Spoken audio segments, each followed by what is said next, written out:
Селам алейкум, хайрлы акшамлар. Сайгыла АТР телеканалының телесейіржілері. Бүгін программасына сейретесін. Студияда сіздер үшін мен Гүлсум Халилова чалшам ве келіңіз актуаль хаберлерінен невбетеке мұсафарымызен музакер етейік. Қырым татар милимежі сазасы, Қырым татар ресурс мерkezінің елбасшысы Эскендер Бейбариев. Селам алейкум, хош келдіңіз, Эскендер аға. Алейкум селям, ақшам шаштаңыз қаруыл. Жумлемізге, бүгін білес бөле музбет хаберлер де пейдалды. Фақат сабамыз менфи хаберлерінен башлады. Қарасу базар районы Ишғал етілген Қырымда Қышлав көйінде 65 яшындаки бір Қырым татар қадыны Шейде Асанованың евіне сабадан ишғалжілер тынтувнен басып кірді. Шейде ханымның айтқанына көре ишғалжілер бойлы айтқан, оның оғлының, яғни оғлына қаршы açılған жинайы дава черчевесінде олар бойлы документ, весиқа, чешіт алетлеріні қыдырғанлар ве тынтув нәтижесінде ешбір шей тапамайып кеткенлер.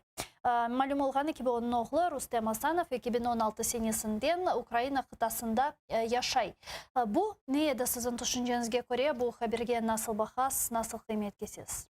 Моя первая реакция на данный обыск была следующая. Я написал о том, что, скорее всего, оккупационные спецслужбы вышли из карантина и начали продолжать свои репрессивные действия в отношении крымско-татарского народа. Потому что этот обыск в первую очередь связан, я так понимаю, с делом по батальону имени Нумана Челебиджихана, участников батальона. И, соответственно, это еще раз доказывает о том, что в соответствии с данным делом они будут продолжать следственные меры, следственные свои производства, будут проводить обыски и таким образом будут запугивать всех тех людей, которые имеют, может быть, какое-либо отношение либо к людям, которые находятся на территории Украины материковой, либо имеют какое-либо отношение к военно-патриотическому воспитанию, потому что, когда мы говорим о батальоне имени Нумана Челебиджихана, мы в первую очередь говорим в том числе и об общественной организации «Аскер», которая официально зарегистрирована в Украине, которая действует в рамках законов Украины, и, соответственно, это не является, скажем, прерогативой Российской Федерации, а это прерогатива Украины. И говорить о том, что незаконное вооруженное формирование просто Российская Федерация не имеет права. Ну, это связано как-то с предстоящим псевдореферендумом на территории оккупированного Крыма в июле месяце? Я бы сильно не связывал бы с псевдореферендумом. Это имеется в виду то, что 1 июля планируется тот, который был отменен 22 апреля. Я думаю, это не связано с этим. Я думаю, что они продолжают свои действия. И если помните, в январе этого года. Знаете, они напугать народ, я думаю, что таким образом они не напугают народ, и народ не побежит сразу голосовать на референдум или не станет активным.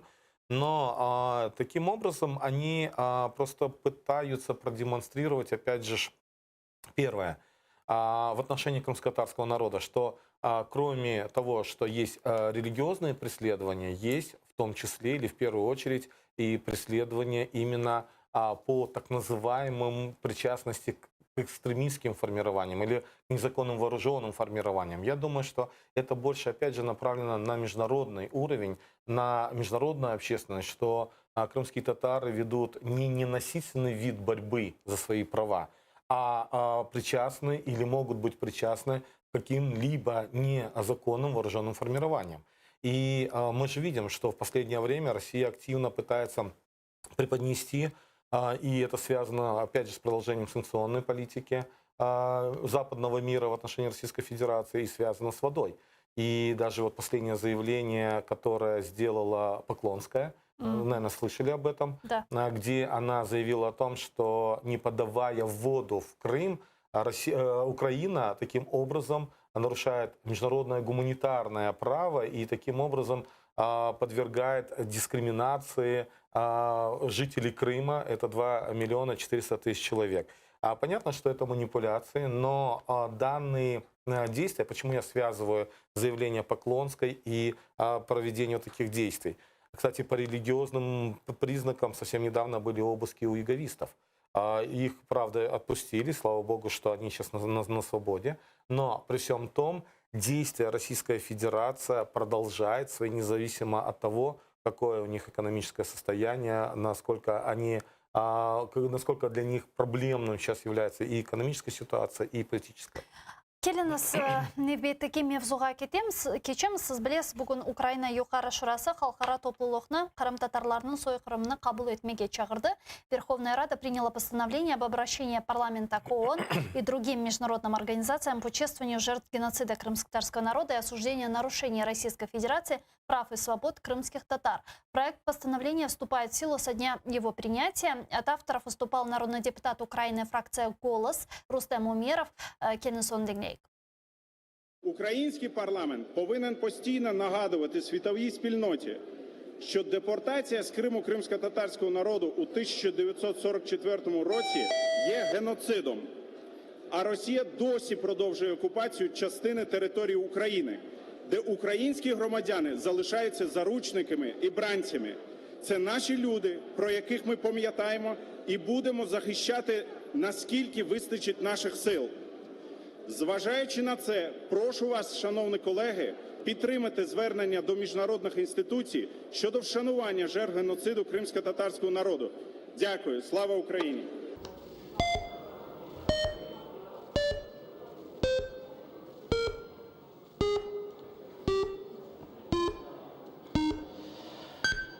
За 310 рішення прийнято. Ну, а с нами сейчас на прямой связи народный депутат Украины, фракция «Слуга народу» Ирина Верещук. Пани Ирина, вітаю вас. Добрый вечер. Добрый вечер. Вот у нас сейчас в студии член Меджлиса крымско-татарского народа Эскендер Ага Бариев. Вот мы с ним обсуждаем постановление Верховной Рады, которое она приняла сегодня. И он, значит, нам сказал, что вы не голосовали за это постановление, хотя мы знаем вашу позицию, мы знаем, как вы поддерживаете крымско-татарский народ, мы знаем, что вы за внесение изменений в Конституцию в части национальной территориальной автономии. И, если честно, вот такая ваша позиция сегодня вот несколько нас удивило. И вот мы хотели спросить, почему вы не голосовали за это постановление? Так, дякую за запитання. Справді, я не голосувала, тому що не була присутня в залі. Однак хочу сказати, що я підтримую таке звернення і зрозуміло, якби я була, я би голосувала за. Тому тут не може бути навіть двох якихось пояснень. Абсолютно і беззаперечно я підтримую звернення, яке сьогодні проголосували колеги. Але ви бачите, 310 голосів, це говорить про те, що в залі була консолідація, це не тільки 226, тобто навіть конституційною більшістю прийнято таке звернення. Угу. Ну, вот вы знаете, что Сеймы стран Балтии, а именно Литвы и Латвии, признали депортацию крымско-татарского народа актом геноцида. Стоит ли рассчитывать, что и другие страны, Организации Объединенных Наций откликнутся и также признают депортацию геноцидом? Ну, щодо того, як визнавати так геноцид кримсько-татарського народу, напевно, є люди, які займаються фахово цим питанням. Однак з власного досвіду скажу, що бачу, як важко йде справа, коли ми говоримо про голодомор так українців 32-33 років. Однак, дійсно, не варто, так би мовити, впадати в відчай і треба просто працювати, роками працювати з державами, кожного разу пояснюючи, роз'яснюючи, звертаючись, і помаленьку крига скресне. Це наша робота, якою мы маем займатися, и точно не треба опускати руки. Угу. И вот еще одна тема, которую мы хотела у вас спросить. Вы знаете, что сегодня состоялась пресс-конференция министра иностранных дел Дмитрия Кулебы с его немецким коллегой Хайко Маасом. И, значит, Кулеба заявил, что Украина хочет создать международную платформу относительно деоккупации полуострова.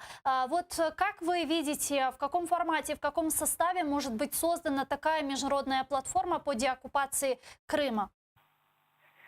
Так, справді, Дмитро Кулеба заявив це, і дуже добре, тому що, як ви знаєте, на жаль, за всі роки окупації Криму Росією немає жодного перемовного майданчику, де б ми могли обговорювати це питання у широкому форматі. І якщо це буде, наприклад, на базі Будапештського меморандуму, так, бо сьогодні лунають голоси, я чула Олексія Резнікова, я чула інших експертів, які кажуть, що можливо було би такий формат створити, власне, на базі Будапештського меморандуму, який підписали так, ще в 1994 році.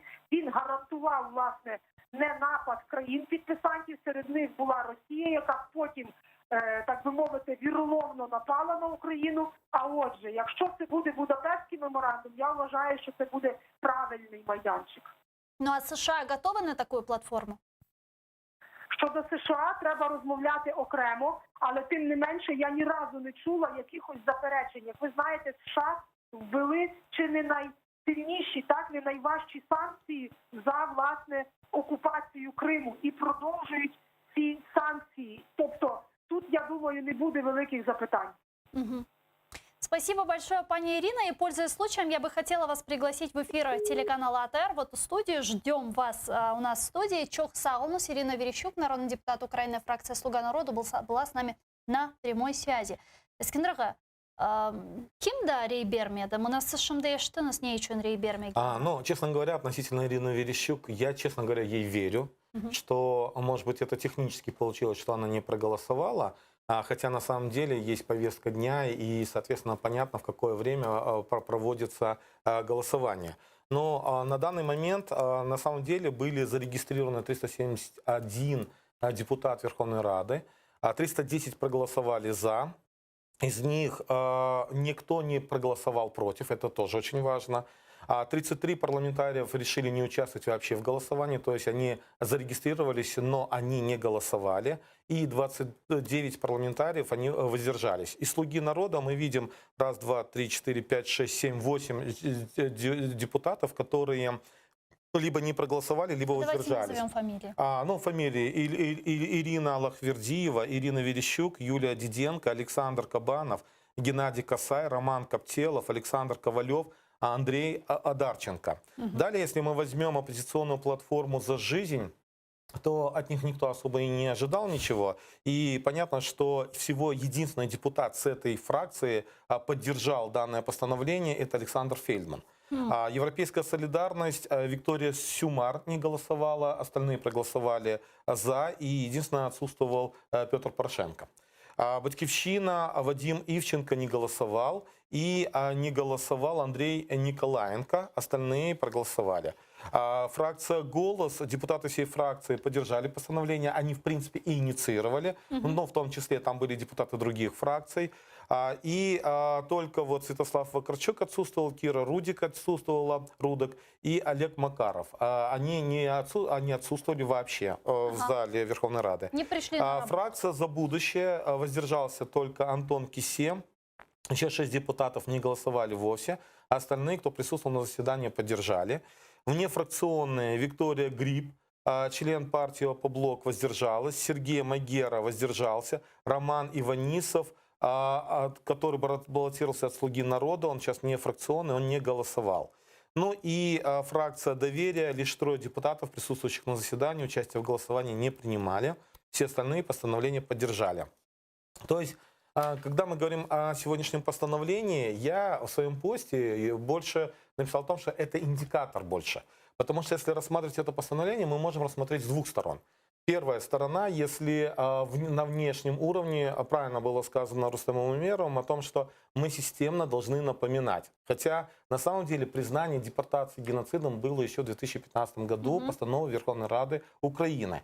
Другой вопрос, что мы, соответственно, когда Верховная Рада Украины обращается к международному сообществу, обращается в первую очередь к своим коллегам в других странах, то, конечно, это становится инструментарием, с помощью которого легче прорабатывать признание депортации геноцидом с другими парламентами. И это достаточно сложный процесс, я согласен с Верещук. Хотя, давайте сравним даже некоторые вещи. Да, вот прошло уже более 11 лет, как был признан Голодомор геноцидом.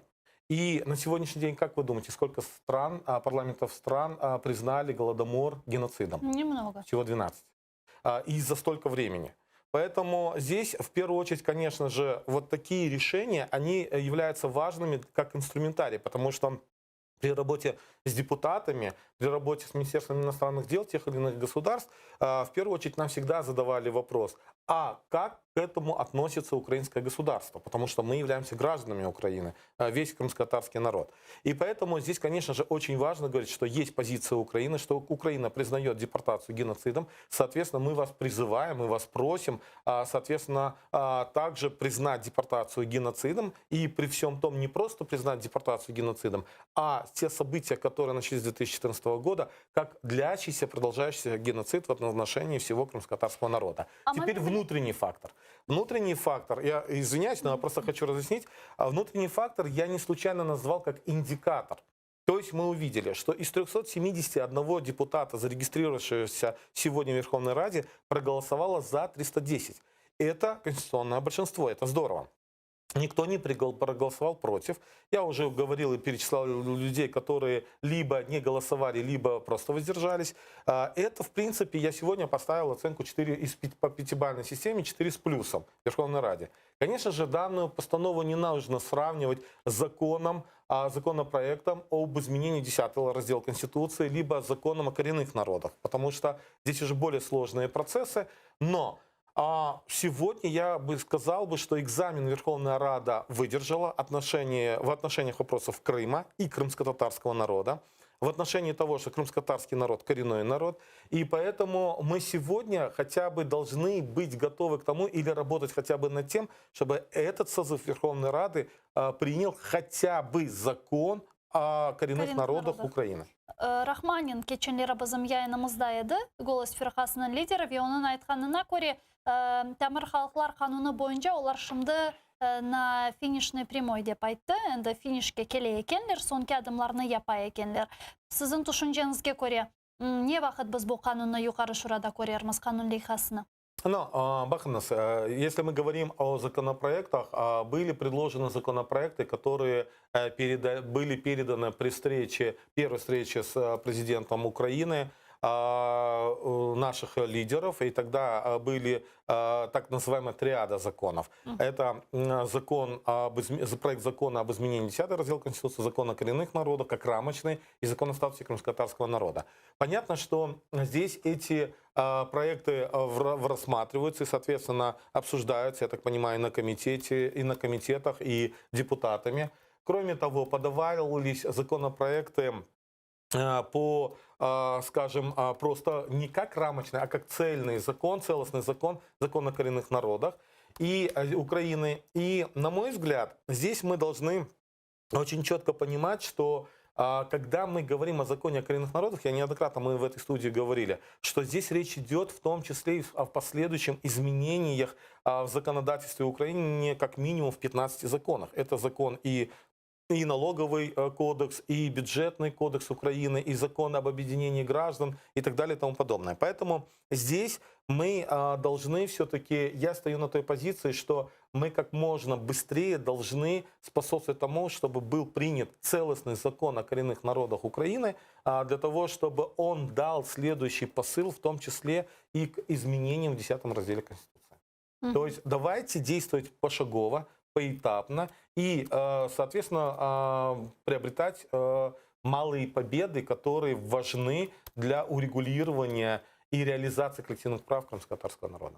Кроме того, мы даже готовы в данном случае привлечь экспертный механизм по правам коренных народов, потому что некоторые люди ссылаются на Венецианскую комиссию. Это Европейская комиссия. Венецианская комиссия не занимается вопросами коренных народов. Здесь мандат имеет по консультациям и по экспертизе именно экспертный механизм по правам коренных народов. И в этом плане мы готовы содействовать. Туневын біздің студиямызда голос фирқасындан Рустем Умеров бар еді. Ve біз оненде бұл меселерні лаф еттік. Демек, Тамыр халықлар қануны лейхасы бойынша конституцияға дейіншмелер меселесі. Ve асында умумен Қырым татарларының шымдыки акимиетнен диалогы ақында лаф еттік. Ve бұл диалог ақында сөз жүрсеткеніміз вақыт Рустем Умеров бойле бір шейіні айтып берді. Келіңіз оны деңгейік. Онда улар үкіметке келген соң 6 айдыр өз içerisinde нелер бар еді. Назначениялар, бірісінің тайынлемелер весайре. Onun için 6 ay içinde biz bir-birimizin tanıma tırışkan edik. Çünkü ular da bizim Zelenski destek almadı bizden. çoxusu Paraşenkan desteklegen edi. Ular da bir taraftan tecrübeleri yok edi. Bu Kırım Tatarlarına nasıl çalışılır, neler laf edilmesi gerek, ne müzakere edilmesi gerek. Onun için 6 ay böyle geçti. Son... İntikam da geledi. Yok. Alışkanlık. İkincisi bir ne de var? Bir taraftan konun bilmiler. Nasıl laf edeceğim belki tecrübeleri yok. Ama en azından biz kapılarımızı açık tuttuk. O müzakerelerin ben alıp varganadım. Onun için ular aktif bir şekilde irtibattaydılar. Ama 6 ay son, 6-7 ay son burada değişti ofis. Burada hükümet tayin edildi. Деп айтты Рустем Умеров бұл Қырым татарларының диалогы ақында. Қайтын дем бізнен бұл диалог құрылышығы бөлі зор олды бір мүддет девамында, чүнке біз өзіміздің позициясымызды білеміз, президент сечімлері вақытында вешімді деніштімі сізде? Ну, в первую очередь, я хочу обратить внимание на то, что действительно, если мы обратим внимание на, ну, скажем так, формирование или на те процессы, которые в течение года проходили в команде президента, то мы видели следующие процессы. За это время уже поменялся кабинет министров значительно, менялся качественный состав офиса президента. Понятно, что это внутренние процессы, здесь полностью согласен с Рустемом Умеровым, который сказал об этом. И понятно, чтобы выстраивать диалог, соответственно, нужно видеть определенные контакты или мишени, через которые, это на профессиональном языке обычно используется, для того, чтобы можно было бы встречаться, налаживать контакты и дальше выстраивать коммуникации. И это очень важно, потому что в любом случае мы должны налаживать коммуникации как Меджлис крымско-татарского народа, поскольку Меджлис крымско-татарского народа — это представительный орган целого народа. С другой стороны, власти, которые есть сегодня в Украине, это законно, легитимно избранная власть, которая в том числе несет на себе ответственность за реализацию коллективных прав и развитие крымско-татарского народа как коренного народа. Другой вопрос. Вы понимаете, есть разные уровни взаимоотношений. Вот есть уровни взаимоотношений и коммуникации, которые прописаны, допустим, в законодательстве, чего сегодня нет и что я постоянно критикую. То есть, если мы говорим о том, что есть закон о коренных народах Украины, то, в частности, в тот законопроект, который мы разрабатывали, он предусматривает взаимоотношения между представительным органом и президентом Украины и, скажем, центральными исполнительными органами Украины, это министерства, там, комитеты, и в том числе с местными или с администрациями местными. В этом плане у нас не урегулирован этот процесс. И несмотря на то, что даже вот сегодня есть это постановление, сегодня принято, в котором очередной раз речь идет о Меджлисе крымско-татарского народа, о Курултае, к сожалению, Меджлис крымско-татарского народа является, вернее, к счастью, является официальным органом в Украине, но, к сожалению, он не находится в правом поле Украины. И это может урегулировать только закон о коренных народах Украины. Поэтому вот здесь, здесь я дальше подвожу к тому, что вот на сегодняшний день, условно, на бумаге у нас по сегодняшний день действует указ о Совете представителей крымских татар. К сожалению, этот указ не работает, но действительно было пожелание Меджлиса крымско-татарского народа о том, чтобы, поскольку Меджлис официальный орган, то данный указ, он уже как бы утерял свою силу. Здесь только должно быть урегулирование, указ о взаимодействии Меджлиса с президентом. Хотя, опять же, это должен прописать закон Украины о коренных народах. Или второй указ уполномоченного по вопросам крымско-татарского народа, уполномоченного президента. Опять же, этот указ, он есть де юра, де факто, де юра, а де факто он не действует, потому что уже прошло более года, а сегодня института уполномоченного в Украине как действующего института не существует. Поэтому, это тоже же механизм, когда может быть диалог, или от имени президента могут решаться вопросы крымско-татарского народа со всеми уровнями власти. Яшынды, мына есетесің, мына қысқадан, чүнке да бірчоқ мәселелер бар, бүгін пресс-конференция өткерілді, оны да лаф етмеге істейм. Есетесіз, ма енді біздің аңламаға башлады ма бұл яна акимиет? Я хочу дать один главный посыл. Сегодня есть крымско-татарский народ, есть проблема крымско-татарского народа, и есть, допустим, власть Украины, которая выбрана украинским народом на выборах. Поэтому здесь хотим ли, не хотим мы, хочет ли президент, не хочет, мы должны садиться за стол переговоров и решать наши вопросы. И я всегда стоял над тем, чтобы крымско-татарский вопрос был над внутриполитическими процессами в Украине. Поэтому понятно, что крымские татары могут быть представлены в том числе и в оппозиционных фракциях или в оппозиционных политических силах. Но это не говорит о том, что здесь это можно связывать проблему крымских татар и проблему участия крымских татар в оппозиционных политических силах. И поэтому, опять же, для того, чтобы крымско-татарский вопрос не был предметом спекуляции во внутриполитических процессах Украины, нужен закон о коренных народах Украины. И я думаю, в этом в первую очередь должен быть заинтересован президент Украины. Умут етемізге бұл қанунлихасы кірсетілер юқары шураға, чөнки менің білгеніме көре да бір чоқларының консультациялар өткерілежек бұл қанунлихасы бойынша doğru mu? Однозначно. Келені стратегия меселесін лaf етейік, чөнки бұл күнлері Қырым қайтарылығы бойынша стратегия меселесі бойлы чоқ музакире етіліп башлады ве бұл güzel бір шей. Сіз білесіз, бұндан evvel Дмитрий Кулеба біздің yayınımızda айтқан еді, оның назирлігінде çalışa екенлер. Sonra бүгін Қырымда Украина президенті даими темсілшісі Антон Кореневич айтты кенді 7 ел аман-аман кече işgal етілген Қырым бойлы вазиетте олғанынан бағлы, ләкин бойлы стратегияның олмамасы әлбетте ки яман бір шей деп айтты Кореневич. Келін сон деңлейік.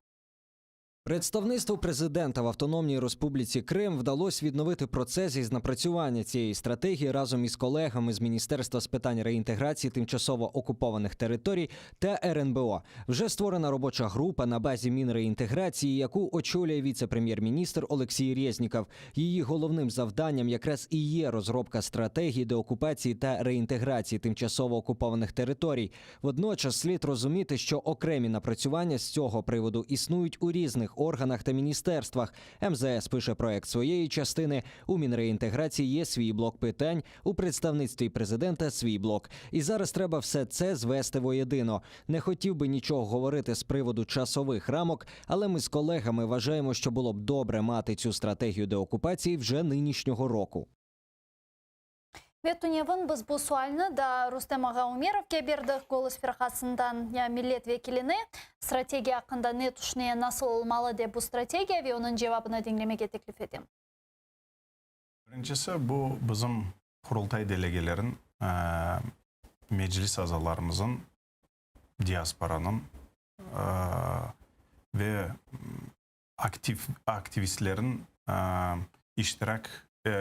iştirak etmesiyle yapılacak bir evrak görmek isteyeyim. Şun 6-7 sene geçken son stratejimiz yok demek yanlış olur. Neden? Çünkü bütün teşebbüslerimiz evge kaytmak edi.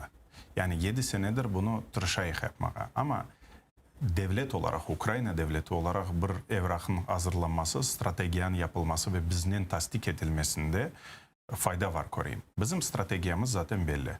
Uç kanun meselesi bizim strateji.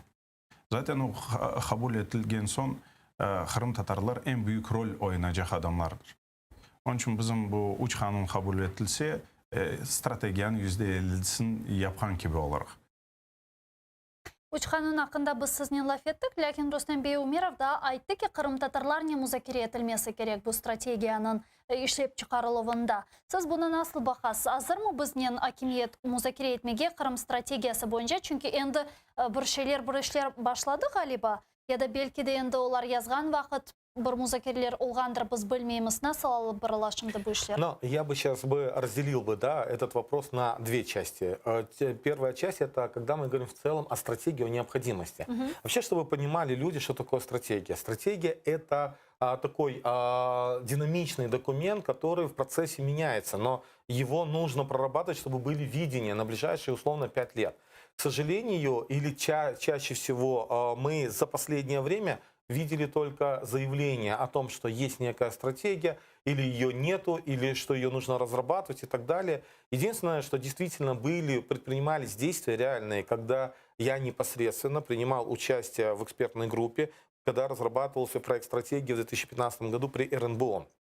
Что касается сейчас, я согласен с Кореневичем, о том, что действительно стратегия – это комплексный документ, над которым должны работать, должна быть межведомственная такая вот рабочая группа. Бағыштас сөзіңізді бөлеймін, чүнки шымды бізден білес, Шейда Асанова бағланды, бүгін оның евінде тынту фот келгенді, келіңіз діңлейік оны, ве девам етерміз, ұнытмаңыз лütfen айтқанларыңызды. Шейда ханым, селям алейкум. Merhabanız. Bugün sabah sizin evinizde tıntu fot kerildi. Tarif etiniz, nasıl oldu, nasıl geçti, ne için geldiler, ne kıdırdılar? Sabah saat 8'de ben daha önce turganıydım, daha kapıyı açmadım, pencereye kalktılar. Ben adam yaramadı yoksa diye korktum.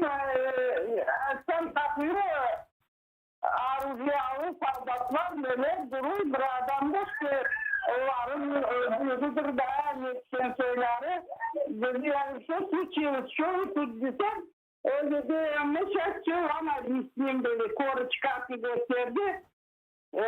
İçine girdiler, sonra netler okudu какое-то постановление отца, что нетелер Русем, что вооруженное формирование, если телевизионный, если кен открываем уголовное дело без нетелер. Атамов Рустем уехал такого-то 14 февраля, он 16 пенесли. На него открывается уголовное дело, видимо. А причем земле летем, я говорю, yere durmadı. Netleri açmadım o kayda olanı. Onlar özleri de bilirler ne olanı. Sonra etler допрос aldılar. Kızına можете позвонить, где она нам нужна, как допрос взять. Kızımı çağırttım, işte kızımla beraber отказались от показаний. 51 статья ettiler işte. Yani yakınlarga karşı Показания bir şey açmadık. Ben de onda babasına söylenip çıktı. Çünkü evlendiğimde bizim evli çalışıyor. Yollarını uyanı biliyorum. ama böyle özlerini nasıl alıp bardılar? Kaba kuvvet kullandılar mı? Ne netkende özlerini akşamlardılar. Ve şamatalamadılar. Herkesin pazarlısı bakıyor. Bir şey yok. O komutasını gösterdi. Olan gibi baktılar. Benim kavuklar içine urbalarını gezdim o çıkıyorsun dedim.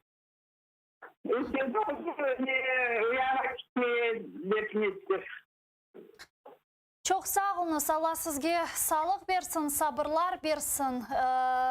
Çok sağ olunuz bizle bağlanğanınız için. Şeyda Asanova, Kırım'dan, Kışlaq köyünden vatandaşımız bizle bağlandı. Aynen onun evinde bugün tintuf ötkerildi ve biz onun nutkundan yüz bergen sonki hadiselerini öğrendik.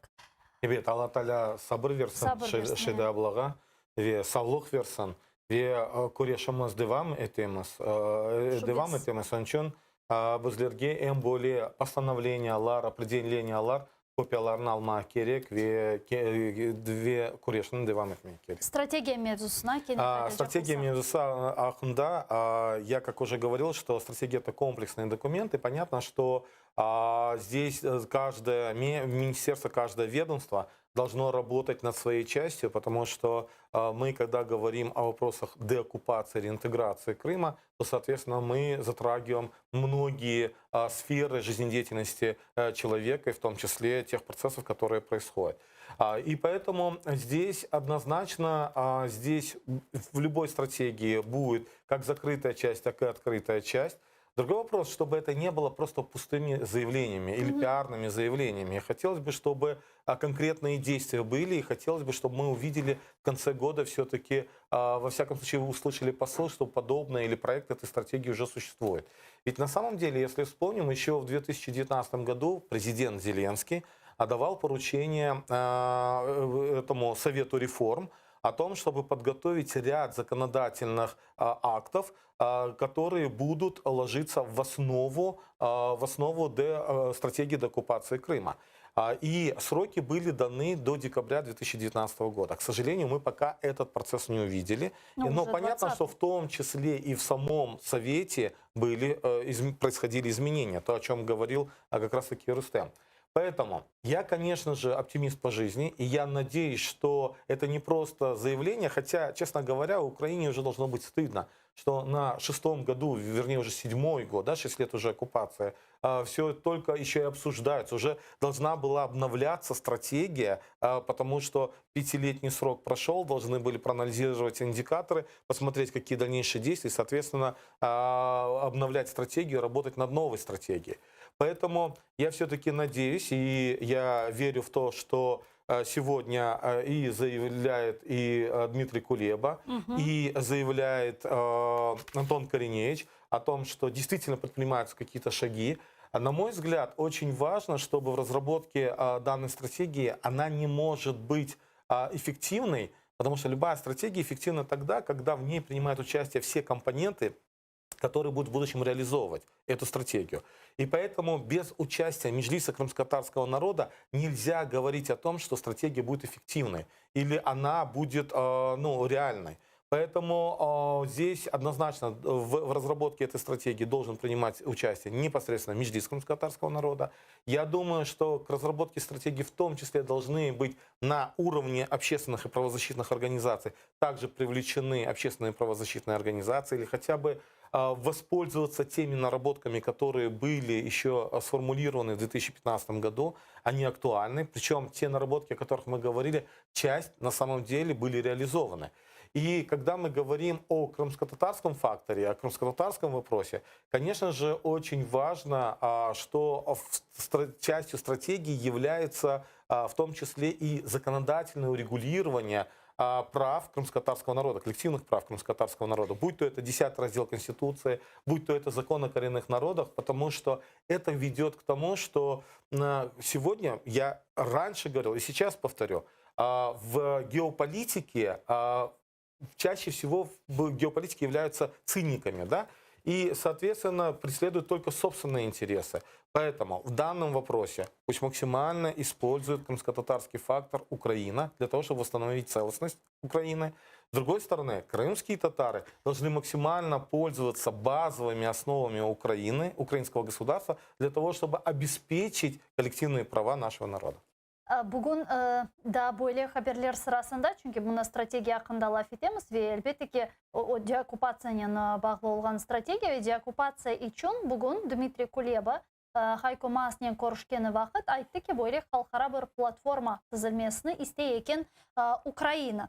Ве о халқара партнерларымен берабер бойлы формат, яғни тешкіл етілежек форматыны музакире етежек екен деп айтты. Келіңіз Дмитрий Кулебаны денгейік. Нас цікавить насамперед два його елементи. Елемент номер один – це захист прав людини в окупованому Криму. І у цьому ж зв'язку звільнення осіб, яких незаконно утримує Російська Федерація, про це я вже згадав. І ви знаєте, що абсолютно більшість з них – це кримські татари. Друге питання, другий елемент, він є більш глобальним. Йдеться про те, в якому форматі, власне, ми будемо обговорювати ситуацію в Криму і його неминучу деокупацію. З нашими партнерами ми будемо говорити про те, в якому саме форматі нам налагодити цей діалог, як саме має виглядати платформа щодо Криму, міжнародна платформа щодо Криму. І ця тема буде також предметом нашої розмови з паном Маасом надалі. Демек ки bizim anlағанымызға көре Украина бойлы Қырым бойынша платформаны тізмеге істей ве бұны шымды музакире етежек екен. Бұл яқшы бір шейді, енді қаш жылдан берлі Меджлис бойлы платформаның тізілмесі керек олғанını айтты. Ләкин анда Русия иштирак етмейжекті. В том-то и дело. Дело в том, что о платформе говорила и предыдущая власть, о платформе говорит настоящая власть. Другой вопрос, как эту платформу выстроить. Дело в том, что когда мы говорим о платформе, это подразумевается, что за столом переговоров должна сидеть Российская Федерация, которая всячески игнорирует. Поэтому здесь в этом случае понятно, что мы слышим заявление о том, что нужно пересмотреть и Будапештский меморандум, нужно скажем, учитывая те реалии, учитывая то, что не выполнены те обещания или те обязательства, которые были в рамках этого меморандума. Но, на мой взгляд, здесь Украина должна системно продолжать укреплять позиции со своими союзниками, они есть, расширять союзников. И тогда, и продолжая санкционную политику, она действительно работает. Мы видим уже результаты. Ведь недавнее заявление, опять же, Поклонского, мы об этом говорили, оно свидетельствует о том, что санкционная политика и политика, скажем, политика западного мира в отношении Российской Федерации, оно приводит к тому, что Российская Федерация, ситуация у нее ухудшается. И поэтому здесь наша задача Украины сохранить своих союзников, сохранить свою союзную коалицию. И, кроме того, если мы возвращаемся к платформе, то, конечно же, в первую очередь возвратиться к 4-му пункту Будапештского меморандума и к 6-му пункту, то есть активизировать консультации, где как раз являются основными игроками и Соединенные Штаты Америки, и Великобритания, и Франция, и Китай. Ну, Резников, наверное, неспроста недавно вспомнил про Будапештский меморандум и сказал, что его нужно пересматривать. Но Резников, насколько я владею информацией, юрист и достаточно грамотный юрист. И, понятно, он с позиции юриста, а не дипломата, рассматривает данный нормативный акт. И поэтому здесь, конечно же, если мы говорим о возвращении к этому документу, то здесь должна быть больше перезагрузка на основе самого документа, а не просто пересматривать его или подходить по-другому. А дело в том, что нужно продолжать, как реализовать те пункты Будапештского меморандума и обеспечить суверенитет Украины, который был обещан в 1994 году. А что может заставить Россию сесть за такой стол переговоров?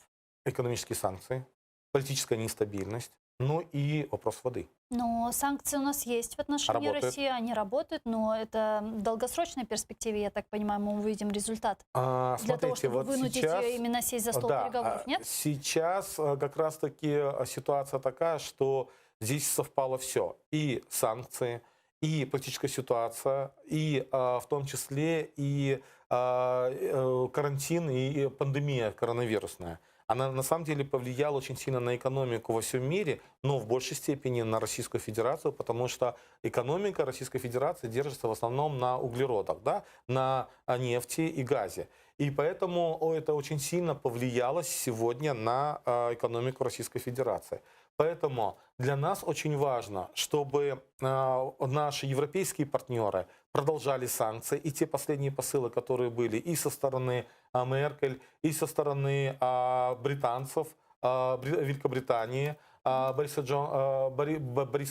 Джонсона, и со стороны наших американских партнеров. Это говорит о том, что наши партнеры, наша коалиция, она еще крепка. Хотя Российская Федерация сегодня делает все, чтобы вбить клинья между Украиной в дипломатических отношениях и Соединенными Штатами Америки, пытаясь в том числе влиять и на те скандальные вопросы, связанные, и ввести Украину каким-то образом во внутриполитические процессы Соединенных Штатов Америки. Я думаю, у наших дипломатов достаточно хватит ума и опыта для того, чтобы не поддаться этим провокациям. Умут етеміз да, мұйым бойлы меселер сырасында бұл саяси мабүслерінің деңішуі, яда азат етілуі, қайтуы евлеріне.